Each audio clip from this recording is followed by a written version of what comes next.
अगर आप शुक्रवार का व्रत करते हैं तो शुक्रवार की व्रत कथा अवश्य सुननी या पढ़नी चाहिए। ऐसा करने से माता की पूजा अर्चना संपूर्ण होती है। इस वीडियो में हम आपको संपूर्ण व्रत कथा के बारे में बता रहे हैं। माना जाता है कि यह कथा पढ़े बिना संतोषी माता का व्रत अधूरा होता है। संतोषी माता व्रत की पौराणिक कथा के अनुसार एक बुढ़िया थी। उसका एक ही पुत्र था। बुढ़िया पुत्र के विवाह के बाद बहू से घर के सारे काम करवाती, परंतु उसे ठीक से खाना नहीं देती थी। यह सब लड़का देखता, पर माँ से कुछ भी नहीं कह पाता। बहू दिन भर काम में लगी रहती, उपले थापती, रोटी रसोई करती, बर्तन साफ करती, कपड़े धोती और इसी में उसका सारा समय बीत जाता था।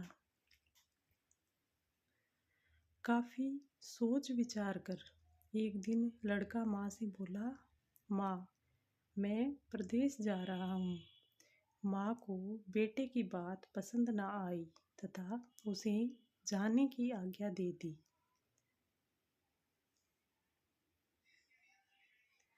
इसके बाद वह अपनी पत्नी के पास जाकर निशानी दे दो, ऐसे बोला।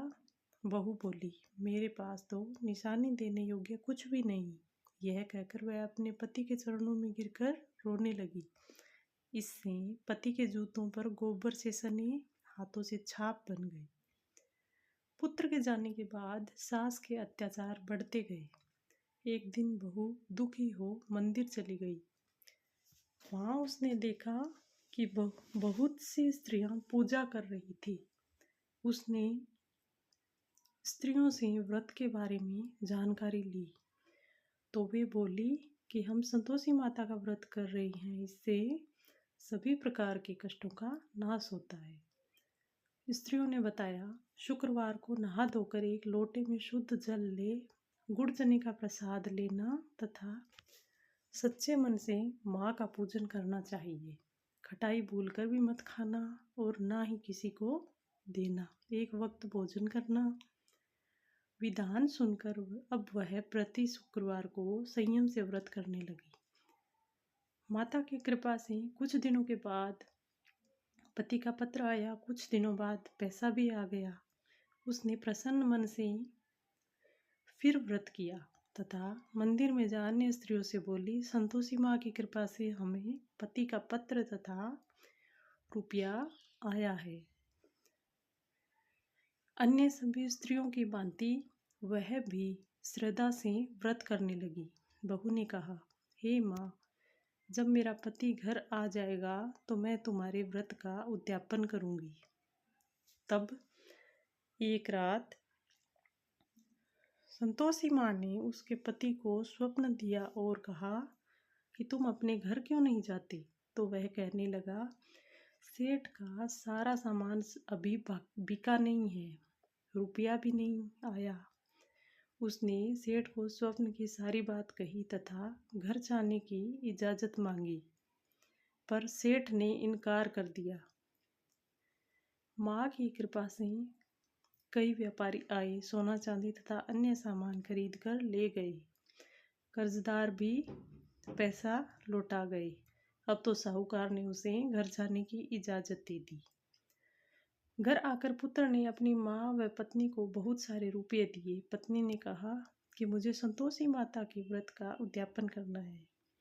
उसने सभी को न्योता दे उद्यापन की सारी तैयारी की। पड़ोस की एक स्त्री उसे सुखी देख ईर्ष्या करने लगी थी। उसने अपने बच्चों को सिखा दिया कि तुम भोजन के समय खटाई जरूर मांगना। उद्यापन के समय खाना खाते खाते बच्चे खटाई के लिए मचल उठे तो बहू ने पैसा देकर उन्हें बहलाया। बच्चे दुकान से उन पैसों की इमली खटाई खरीद कर खाने लगे तो बहू पर माता ने कोप किया। राजा के दूत उसके पति को पकड़कर ले जाने लगे तो किसी ने बताया कि उद्यापन में बच्चों ने पैसों की इमली खटाई खाई है। तो बहू ने पुनः व्रत के उद्यापन का संकल्प किया। संकल्प के बाद वह मंदिर से निकली तो राह में पति आता दिखाई दिया।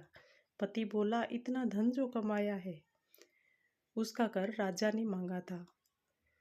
अगले शुक्रवार को उसने फिर विधिवत व्रत का उद्यापन किया। इससे संतोषी माँ प्रसन्न हुई। 9 माह बाद चांद सा सुंदर पुत्र हुआ।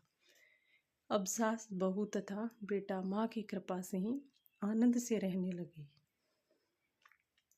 ये संतोषी माँ जैसे उस बहू की कामना पूरी करी, वैसे कहानी कहने सुनने वाले की भी पूरी कर